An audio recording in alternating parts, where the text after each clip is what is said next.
जय श्री राम साथियों। आज हमसे मिलने हमारे भाई साहब एमपी से सुभाष पाल जी आए हैं मिलने के लिए।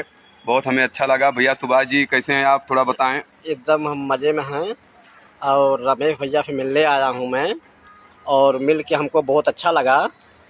और हमारा नाम सुभाष पाल है, हम एमपी के हैं, रीवा जिला के ग्राम अमाओं के हैं। हमारे रिश्तेदार हैं रमेश भैया।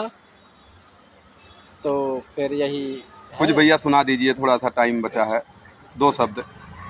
चला राजा खट्टिया में भूमि में सुहाता, धीरे धीरे दावा राजा बहुत पिराता, धीरे धीरे दावा राजा बहुत पिराता। चला राजा खट्टिया में भूमि में सुहाता, धीरे धीरे दावा राजा बहुत पिराता, धीरे धीरे दावा राजा बहुत पिराता। क्या बात है, क्या बात है बड़े भैया सुभाष जी आज हमारे पास आए। बहुत ही मनोरंजन, मैंने बहुत अच्छा लगा। बहुत अच्छा भैया।